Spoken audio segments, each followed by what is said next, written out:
This is TWiT.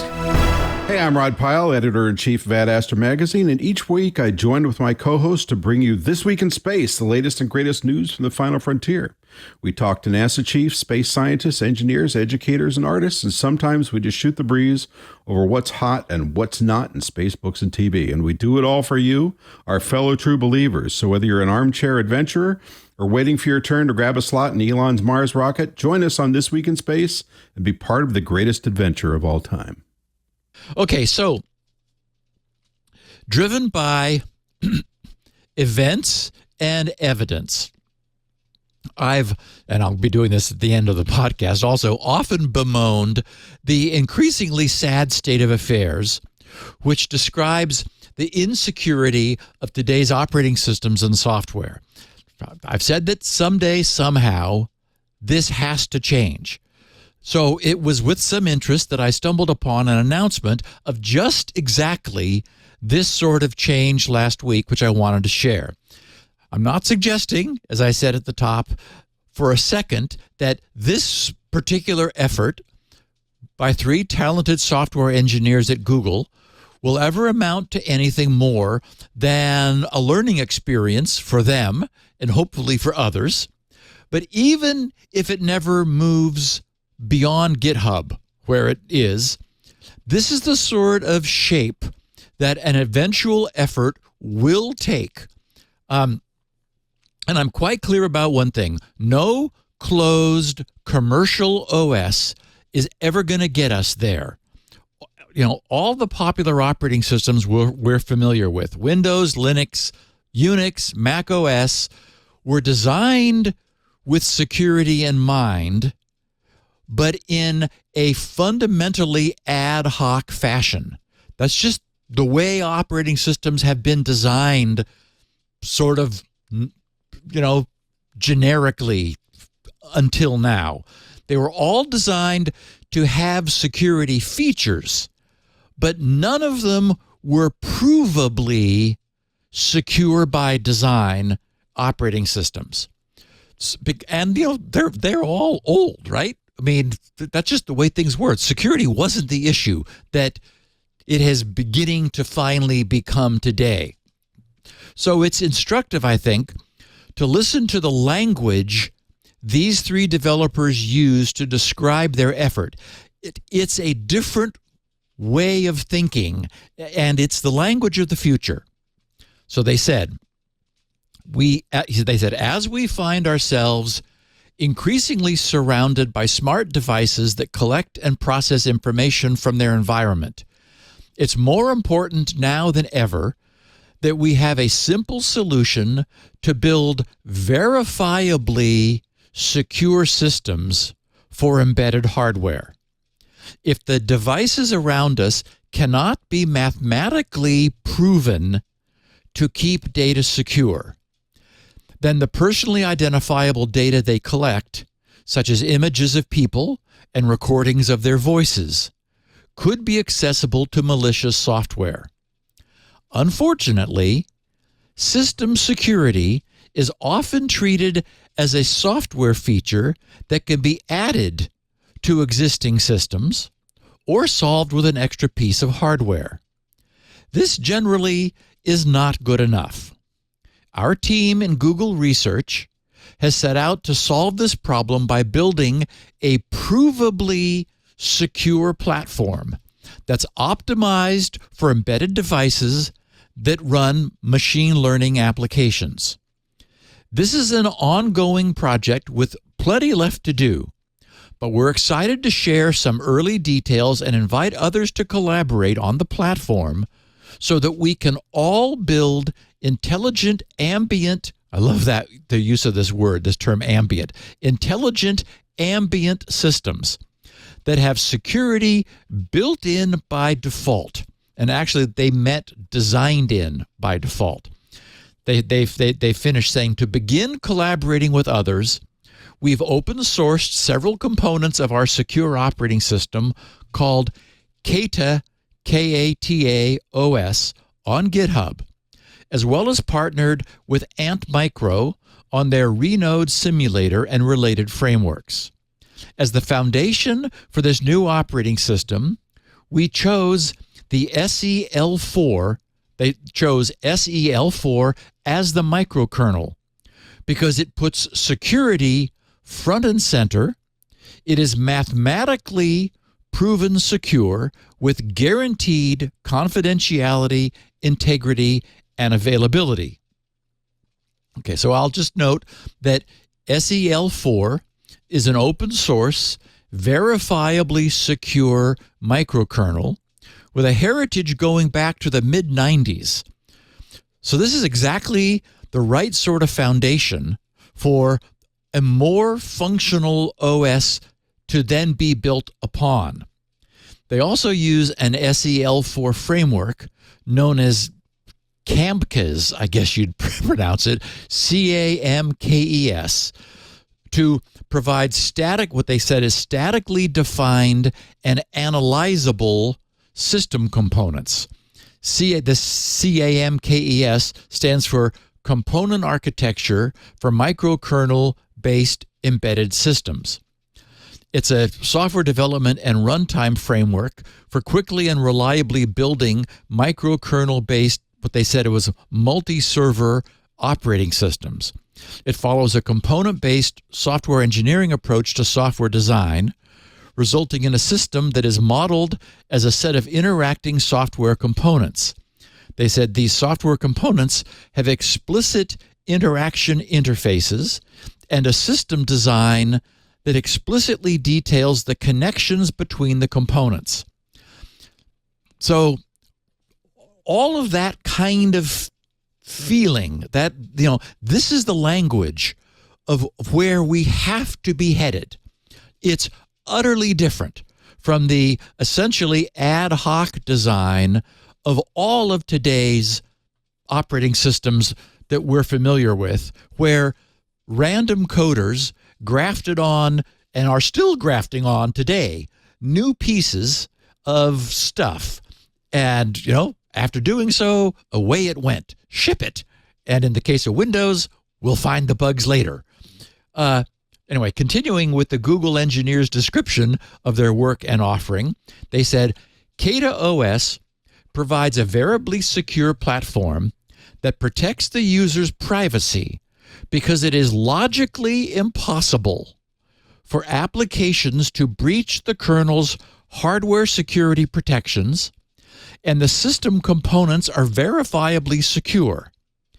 Kata OS is also implemented almost entirely in Rust, which provides a strong starting point for software security, since it eliminates entire classes of bugs, such as off-by-one errors and buffer overflows. The current GitHub release includes most of the Kata OS core pieces, including the frameworks we use for Rust, such as the SEL4 syscrate, whatever that is, which provides SEL4 syscall APIs. Okay, now I know what it is.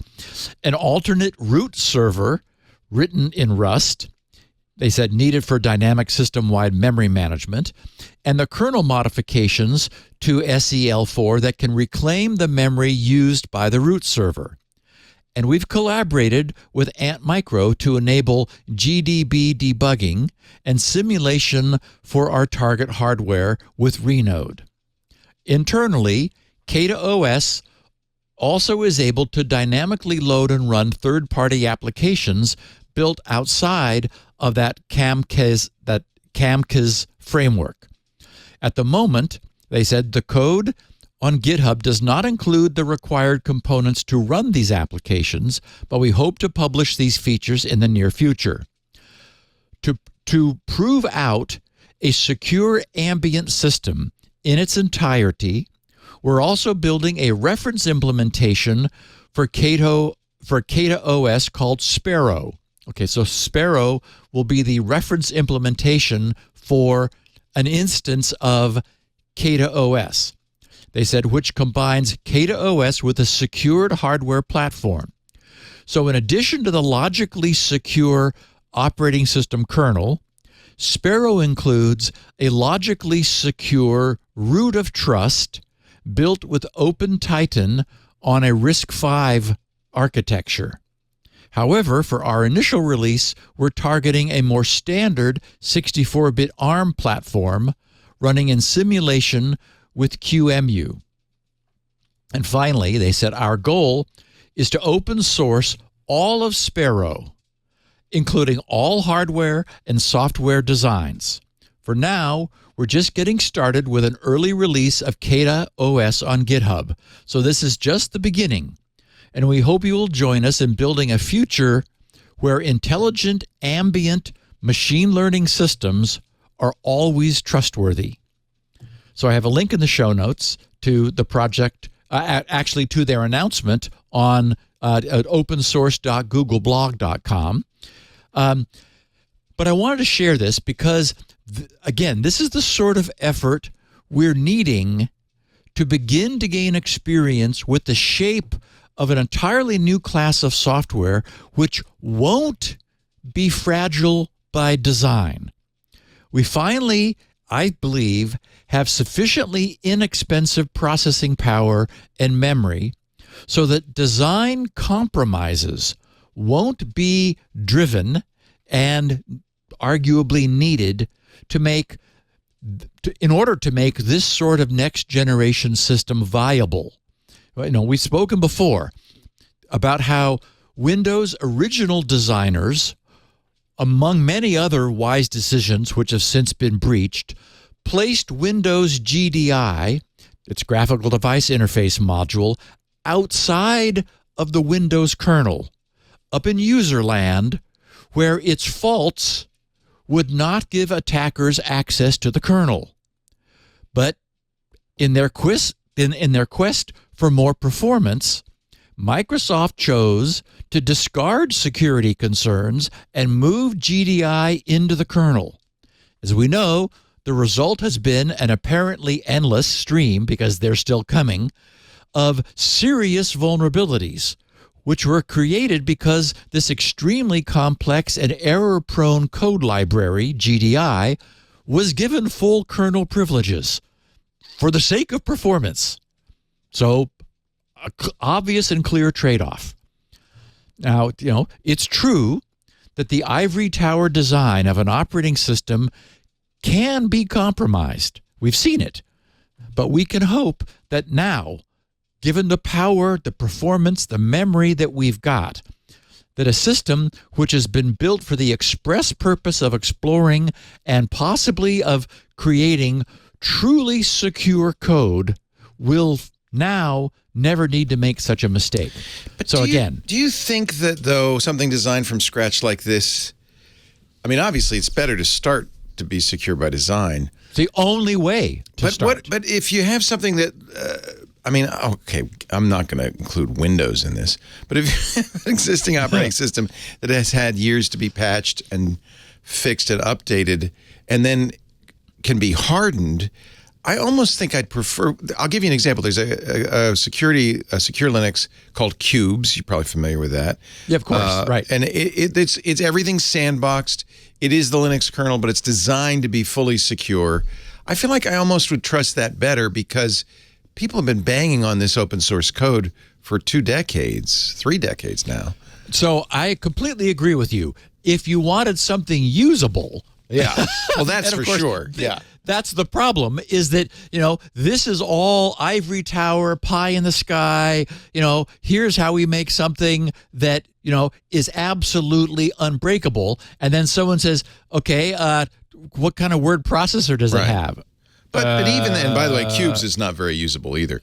But then, by the way, no one's perfect. Even these, you know, academics, you can't do anything with it. Yeah, but they may have accidentally left in something too, Now, right? that's the point I want to make. It is that when they say provably secure, Leo, they mean that it is testably, mathematically demonstrated. This is a different way of programming. It's like how I'm upset when someone says all software has errors. No, there's no reason that software can be perfect. If the hardware is correct, if the hardware doesn't have bugs, then software is just math driving the hardware. It can be perfect.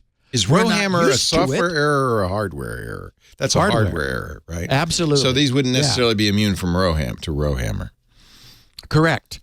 Correct. So it needs a hardware platform which is secure, and that you raise a good point, and so is Spectre and Meltdown. Spectre and Meltdown were edge cases where there was a way to bypass some optimizations by leveraging this, but there's a whole class of software problems, all the buffer overflows, all the off by ones, all of the use after free problems.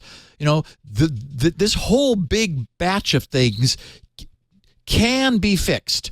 And so, again, I'm not suggesting for a second that this will be the solution or that in any way this is practical, but we're not going to get to where we need to be if we keep doing things the way we have been, because we have been doing them, and we've even been talking about security, yet we're not, things are not getting any better. And I agree with you. As everyone knows, I just wish Microsoft would stop changing Windows, leave it alone, and fix it, because, the more they add things, everything they do it brings new bugs into the system. Yeah, so, it's hard the to fix idea a moving target. Absolutely. Oh, you can't. It's impossible.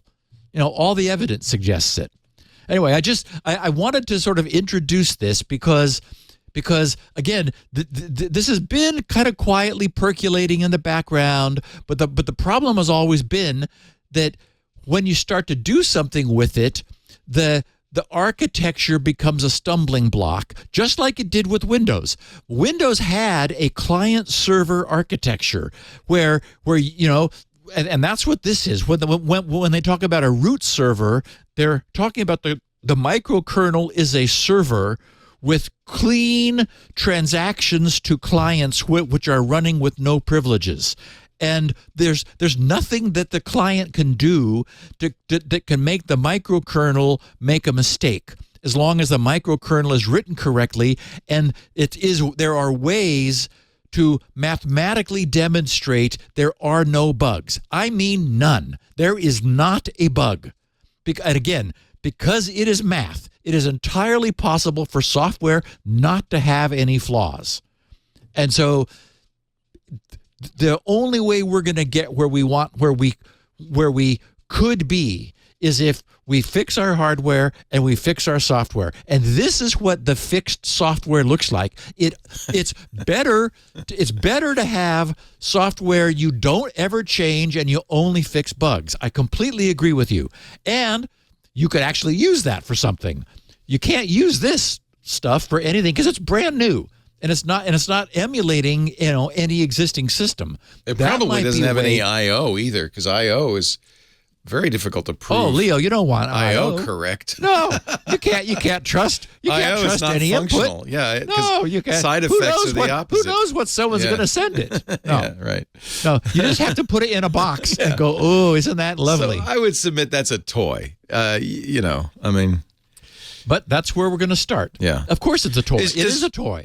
When software is provably correct, it would have to be functional, right? You would have to be able to know that there is no side effects, that what goes in comes out every time the same thing. That's what it means. Yeah. That's what it means. I mean, again, that's where I/O gets you in trouble. This is the notion that we're discussing this to convey, is that it is not the case that it is impossible to produce a perfect operating system. It is possible to produce a perfect operating system. Now, at the moment, it's not usable, but it is perfect. I mean, it is. You can mathematically prove its perfection. So there are mechanisms in place now in the ivory tower for doing that. And Google is saying, okay, let's take that and see what can be done. So, again, we're not going to get there unless we do this. And yes, I know this sounds a little bit like Squirrel, where 7 years ago I said, hey, I know how to solve this problem. The difference is you're not going to do this, right? This is not something you're planning on. Okay. No. You've got other fish to fry. Believe me, I am deep in the IO land, Leo. I am seriously. Yeah, you IO. have to. You are IO. Your whole thing is IO. That's right. That's right.